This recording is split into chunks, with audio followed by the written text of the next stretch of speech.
నమస్కారం అండి. Today's topic is a baker from Goa. Glimpses of India నుంచి మనకి 3 సబ్ టాపిక్స్ ఉన్నాయి. ఒకటి a baker from Goa, 2 Coorg, 3 tea from Assam. ఈ వీడియోలో ఫస్ట్ టాపిక్ కవర్ అవుతుంది. అంటే ఏ బేకర్ ఫ్రమ్ గోవా. ఈ చాప్టర్ హెడ్డింగ్ చూసినట్లయితే గ్లింప్సెస్ ఆఫ్ ఇండియా. దీంట్లో గ్లింప్స్ అంటే ఏంటి? అంటే బ్రీఫ్ లుక్ లేదా క్విక్ లుక్.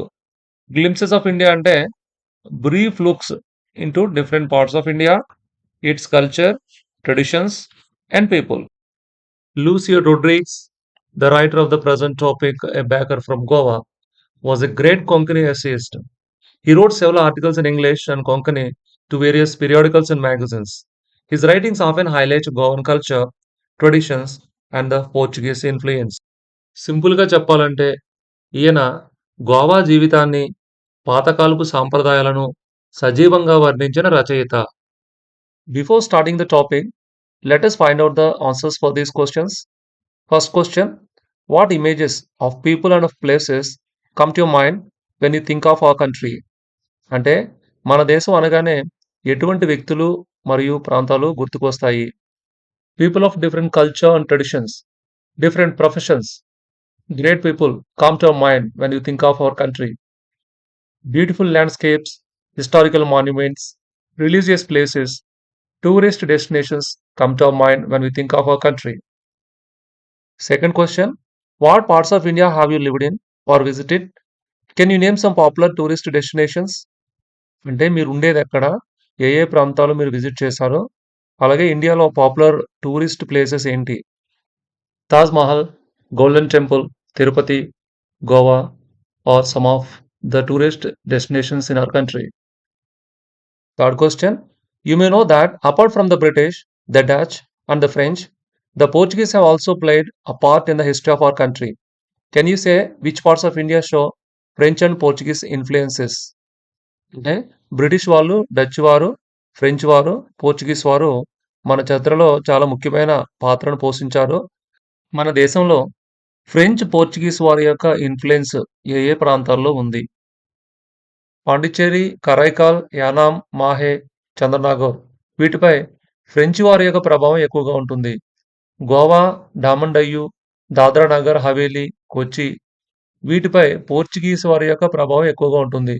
ఇప్పటికీ గోవాలో వాళ్ళ యొక్క ట్రెడిషన్, హెరిటేజ్ లేదంటే వాడి ఫుడ్ విషయంలో పోర్చుగీస్ వారి యొక్క ప్రభావం చాలా ఎక్కువగా కనబడుతుంది.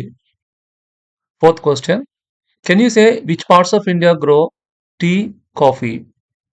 టీ, కాఫీ ఎక్కడ ఎక్కువగా పండుతుంది? అస్సాం, డార్జిలింగ్, నీలగిరీస్, కాంగ్రా ఇక్కడ టీ ఎక్కువగా పండుతుంది. కూర్గ్, వైనాడ్, చిక్మంగళూర్, అరకు వ్యాలీ ఇక్కడ కాఫీ ఎక్కువగా పండుతుంది. ఇప్పుడు మనం లెసన్ చూద్దాం. A baker from Goa. This is a pen portrait of a traditional Goan village baker who still has an important place in his society. ఇప్పుడు మనం చదవబోయే లెసన్ ఒక ట్రెడిషనల్ గోవన్ విలేజ్ బేకర్‌కి సంబంధించిన పెన్ పోర్ట్రైట్. ఇక్కడ పెన్ పోర్ట్రైట్ అంటే రచయిత గోవన్ విలేజ్ బేకర్‌ని తన పదాలతోటి మనకి కళ్ళకు కట్టేటట్లు చిత్రీకరిస్తున్నారు. అలాగే ఈ గోవన్ విలేజ్ బేకరు తన సమాజంలో చాలా ప్రముఖమైన పాత్రను కలిగి ఉన్నారు. ఇప్పుడు పారాగ్రాఫ్ చదువుదాం. Our elders are often heard reminiscing nostalgically about those good old Portuguese days, the Portuguese and their famous loaves of bread. Those eaters of loaves might have vanished, but the makers are still there. We still have among us the mixtures, the molders, and those who bake the loaves. Those age-old, time-tested furnaces still exist. The fire in the furnaces has not yet been extinguished. Meanings చూద్దాం. మొదటగా రెమినిసింగ్ నాస్టాలజికల్లీ అంటే thinking fondly of the past. చిన్ననాటి విషయాలు, పూర్వపు విషయాలని చాలా ఇష్టంగా గుర్తు చేసుకోవడాన్ని రెమినిసింగ్ నాస్టాలజికల్లీ అంటాము. Next word loaves. Loaves is the plural form of loaf. Loaf అంటే ఏంటి?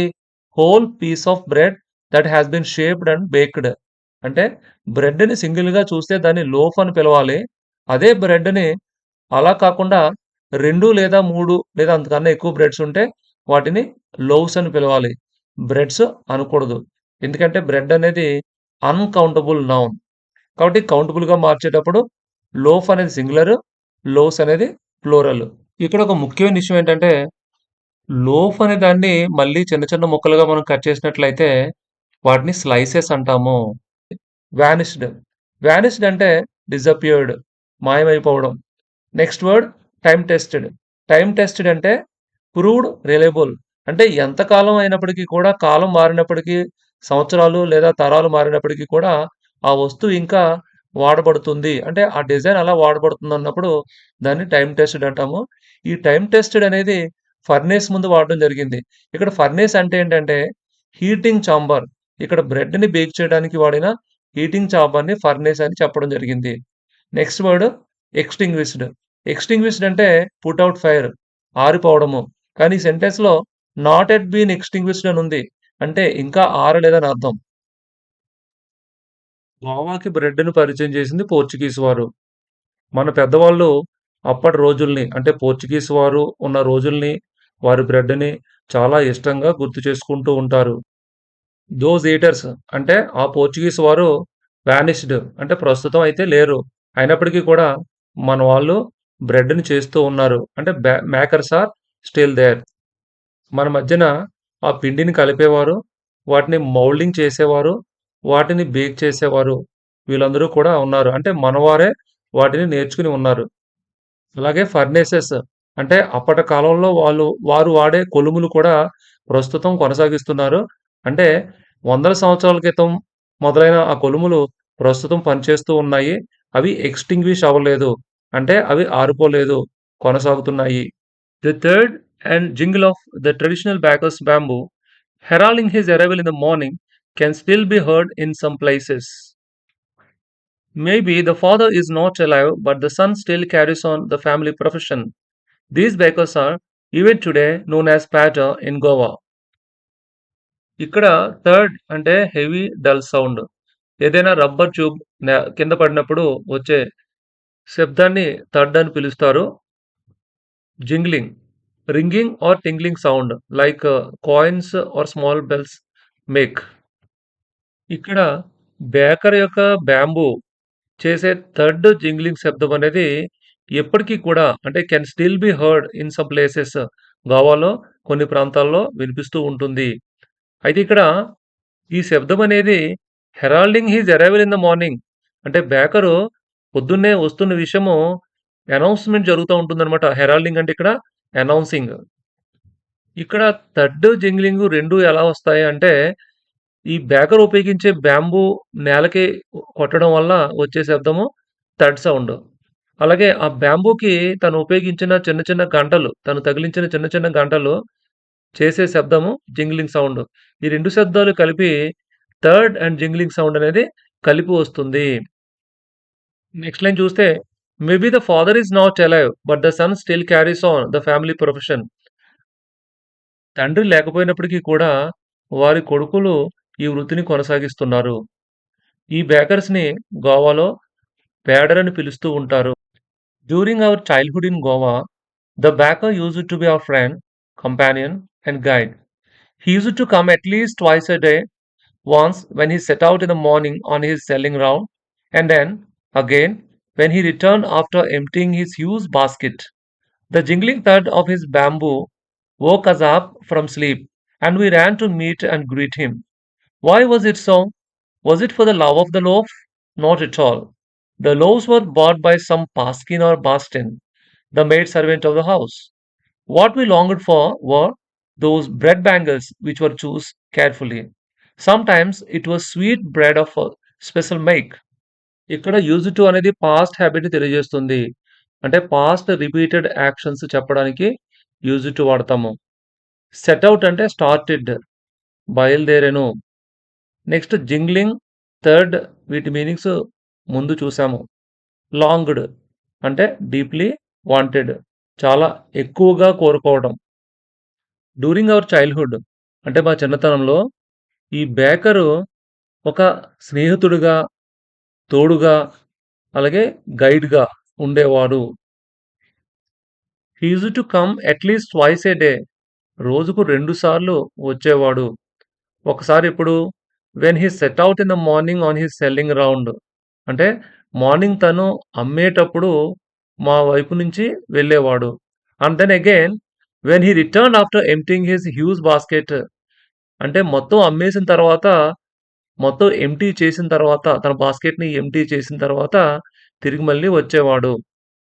అతని యొక్క బ్యాంబూ యొక్క జింగ్లింగ్ థడ్‌కి మేము నిద్ర లేచేవాళ్ళం. నిద్ర లేచిన తర్వాత అతనికి ఎదురెళ్ళేవాళ్ళం. Why was it so? ఎందుకని అలా అంటే, ఇది లోఫ్ కోసమా? అంటే నాట్ ఎట్ ఆల్. కానే కాదు. The loaves were bought by some baskin or basten, the maid servant of the house. అంటే ఈ లోవ్స్‌ని ఆ ఇంట్లో పనిచేసే ఏ పాస్కినో, బాస్టినో కొనేవారు, తీసుకునేవారు. కానీ మేమేం దేనికోసం చూసేవాళ్ళం అంటే, వాట్ వి లాంగ్డ్ ఫర్, అంటే దేనికోసం మేము చూసేవాళ్ళం అంటే, దోస్ బ్రెడ్ బ్యాంగిల్స్, ఆ బ్రెడ్ బ్యాంగిల్స్ కోసం. ఎందుకంటే వాటిని మేము చాలా ఇష్టంగా ఏరుకుని కొనేవాళ్ళం, తీసుకునేవాళ్ళం. Sometimes it was sweet bread of special make. ఈ బ్రెడ్ బ్యాంగిల్స్ అనేవి స్వీట్‌గా ఉండేవి. ఒక్కొక్కసారి ప్రత్యేకంగా స్వీట్‌గా తయారు చేసేవారు. The backer made his musical entry on the scene with the jung jung sound of his specially made bamboo staff. One hand supported the basket on his head, and the other banged the bamboo on the ground. He would greet the lady of the house with good morning and then place his basket on the vertical bamboo. We kids would be pushed aside with a mild rebuke, and the loaves would be delivered to the servant. But we would not give up. We would climb a bench or on the parapet and peep into the basket somehow. I can still recall the typical fragrance of those loaves. Loaves for the elders and the bangles for the children. Then, we did not even care to brush our teeth or wash our mouths properly. And why should we? Who would take the trouble of plucking the mango leaf for the toothbrush? And why was it necessary at all? The tiger never brushed his teeth. Hot tea could wash and clean up everything so nicely after all. జంక్ జంక్ sound, a sharp rhythmic metallic sound. అంటే ఇది కూడా ఒక metallic sound, అంటే jingling sound లాంటిదన్నమాట. Staff, staff అంటే long stick. Bamboo staff అంటే పొడవాటి వెదురు కర్ర. గివ్ అప్ అంటే stop doing. Rebuke an expression of disapproval or a scolding. అంటే కొద్దిగా, అంటే తక్కువ తీవ్రతతో తిట్టడం అన్నమాట. నెక్స్ట్ ఫ్రాగ్రెన్స్ అంటే scent. Parapet, a low protective wall. అంటే తక్కువ ఎత్తులో ఉన్న గోడ, పిట్ట గోడ లాంటిది, లేదా protective wall. Peep, to look secretly or quickly. అంటే తొంగి చూడడం. ప్రత్యేకంగా చేయబడిన తన యొక్క బ్యాంబూ స్టాఫ్, అంటే బ్యాంబూ కర్రతోటి జంగ్ జంగ్ శబ్దం చేసుకుంటూ ఆ బేకరు మ్యూజికల్ ఎంట్రీ ఇస్తాడు.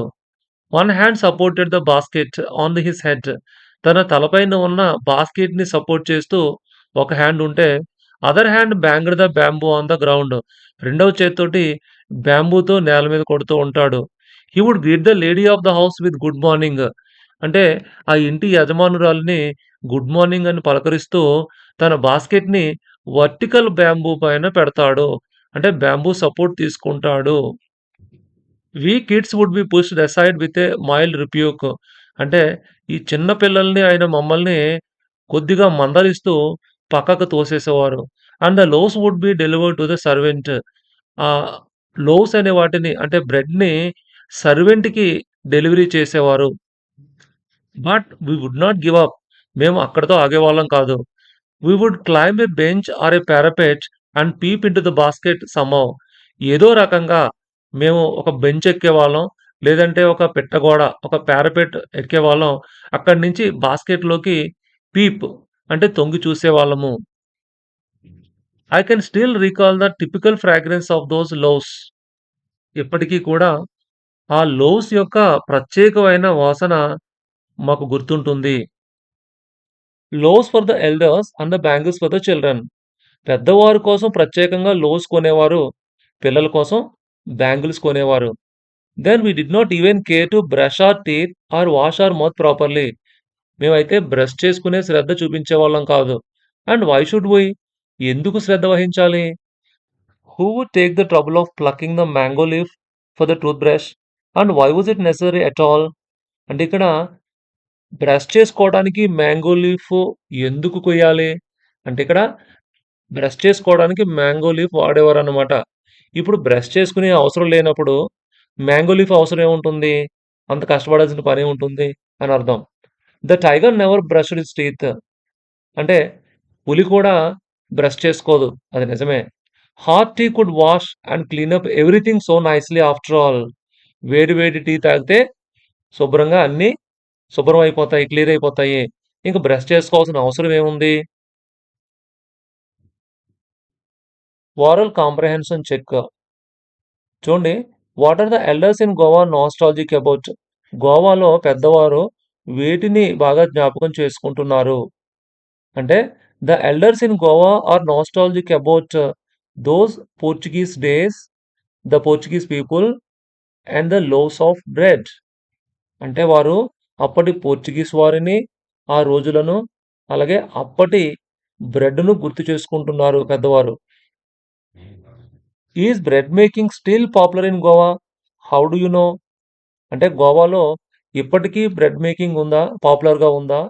అంటే ఉంది. ఈ సెకండ్ క్వెషన్ సమాధానం ఏంటంటే, in Goa the mixtures, moulders and those who bake are still exist. అంతేకాకుండా the furnaces have not been extinguished. The age-old furnaces are being used. Even now, the padders herald their arrival with their jingling thud sound. Next, what is the baker called? The baker is called a padder. Next, when would the baker come every day?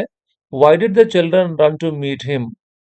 The baker comes twice in a day, once in the morning with full of breads and once in the evening with an empty basket. The children runs to meet him to buy the bangle breads.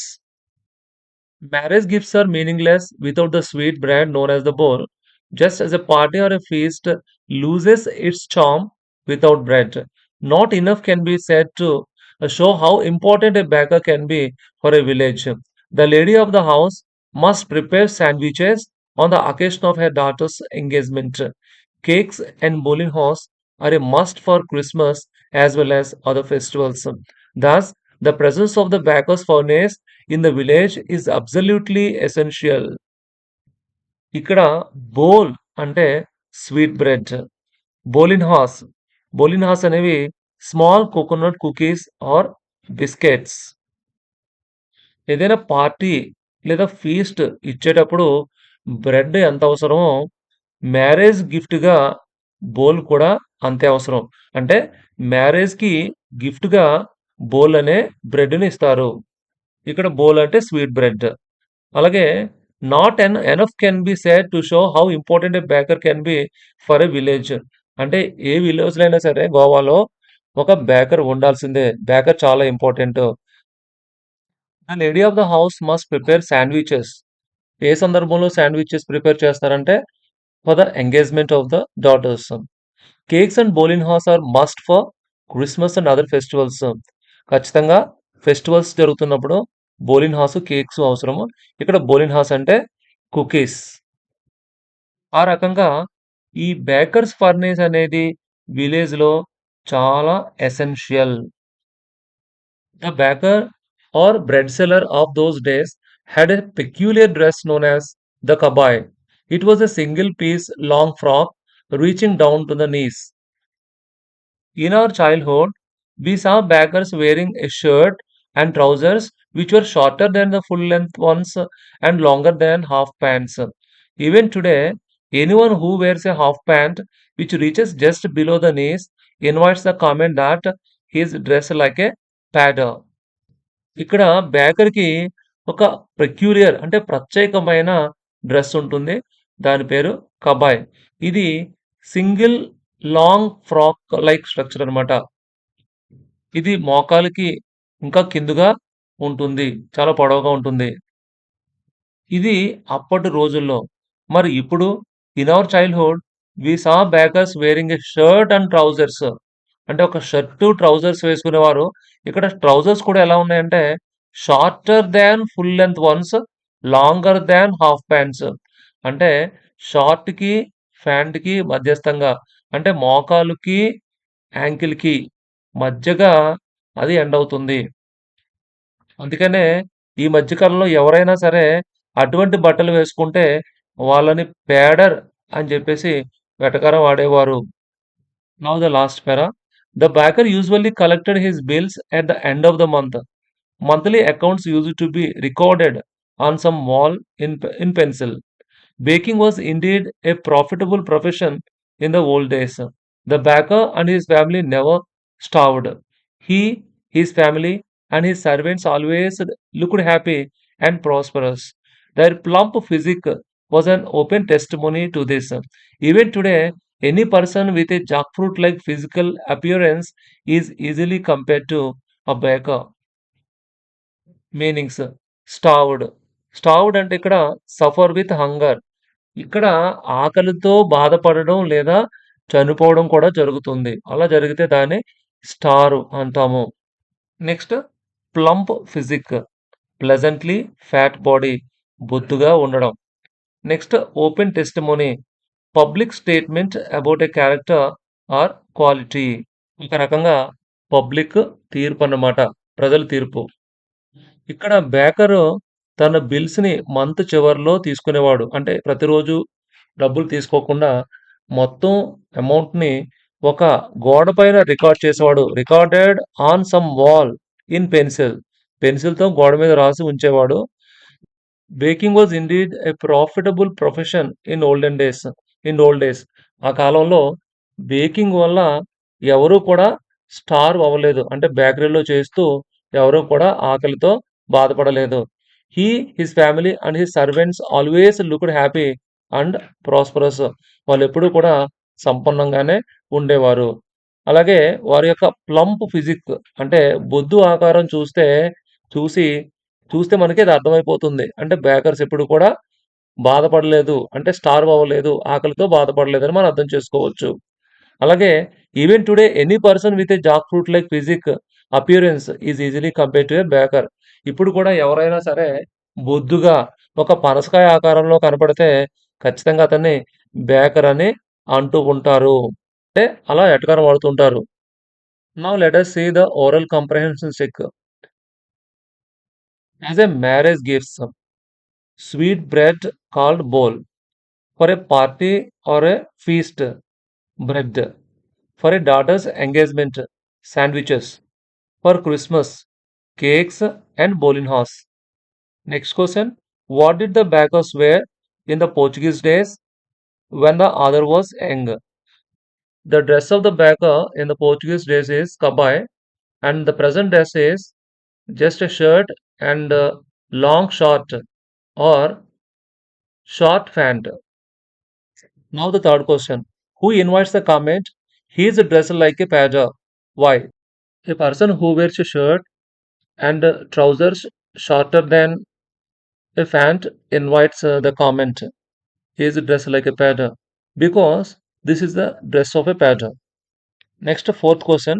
Where were the monthly accounts of the baker recorded? So the monthly accounts are recorded on a wall in pencil. Next, fifth question. What does a jackfruit like appearance mean? It means if the person is very fat, so he resembles a jackfruit. So he is called a jackfruit like appearance. అంటే పనసకాయలా ఉన్నాడని చెప్పడం అన్నమాట. Thank you. ఈ వీడియోని like చేయండి, comment చేయండి, share చేయండి. మా ఛానల్‌ని సబ్స్క్రైబ్ చేసుకోండి.